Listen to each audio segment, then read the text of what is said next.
Bàជំរាបសួរបងប្អូនទាំងអស់គ្នាបាទថ្ងៃនេះខ្ញុំបានមកដល់នៅទឹកដីខេត្តតាកែវហើយ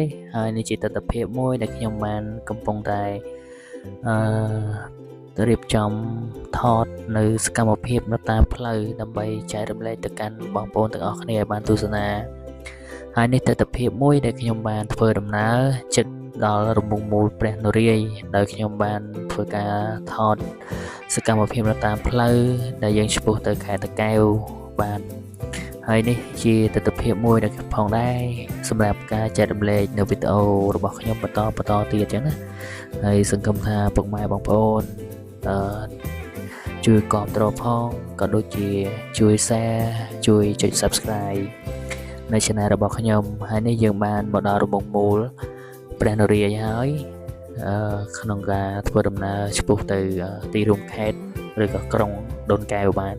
អញ្ចឹងសូមពុកម៉ែបងប្អូនទស្សនាវីដេអូទាំងអស់គ្នាជាមួយខ្ញុំបាទ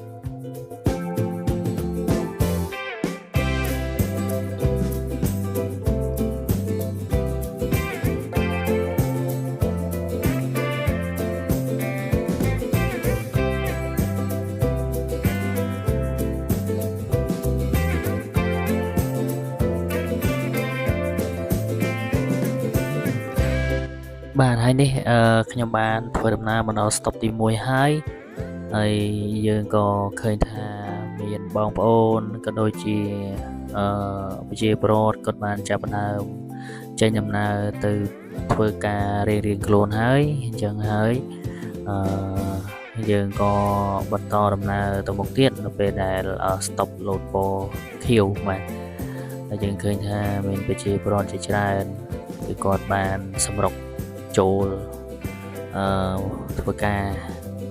តាមម៉ោងរបស់គាត់អញ្ចឹងណាហើយសង្ឃឹមថាពុកម៉ែបងប្អូនកុំភ្លេចជួយចុច subscribe នៅ channel ក៏ដូចជាជាវនៅ channel របស់ខ្ញុំមួយបើសិនជាមានការ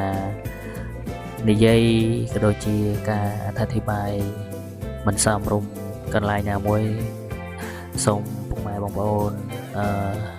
ខន្តីអភ័យទោសឲ្យដល់ខ្ញុំផងបាទ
បាទអូខេពុកម៉ែបងប្អូននេះខ្ញុំបានធ្វើដំណើរមកដល់ទីរួមខេត្តតាកែវហើយដល់រំមងមូលហើយយើងក៏បន្តដំណើរបន្តទៀតបាទពុកម៉ែបងប្អូនមិនឃើញរំមងមូលឯករាជ្យបាទហើយខ្ញុំដាក់នៅលបឿនលឿនបន្តិចហើយសង្ឃឹមថាពុកម៉ែបងប្អូនកុំថា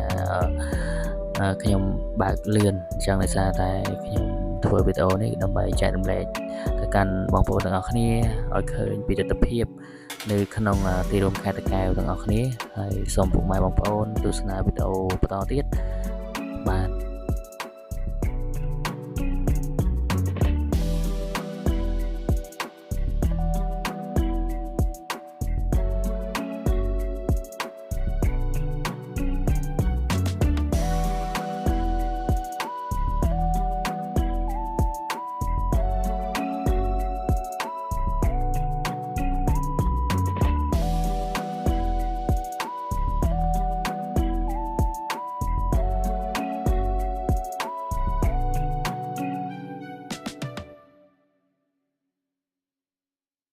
បាទពុកម៉ែបងប្អូននេះខ្ញុំបានមកដល់stop ទី2ហើយក្នុង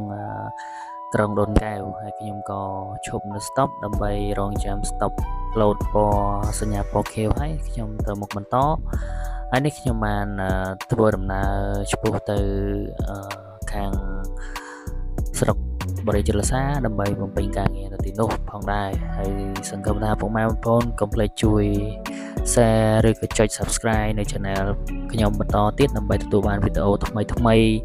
នៅពេលដែលខ្ញុំធ្វើចែករំលែកនេះបន្តទៀតបាទហើយសូមពុកម៉ែបងប្អូនទស្សនាវីដេអូទាំងអស់គ្នាហើយខ្ញុំអត់មានអីច្រើនទេគឺខ្ញុំមានតែប៉ុណ្ណឹងដើម្បីធ្វើការចែករំលែកទៅកាន់ពុកម៉ែបងប្អូននៅទស្សនវិជ្ជាតាមដងផ្លូវដែលខ្ញុំបានធ្វើដំណើរនេះផងដែរបាទ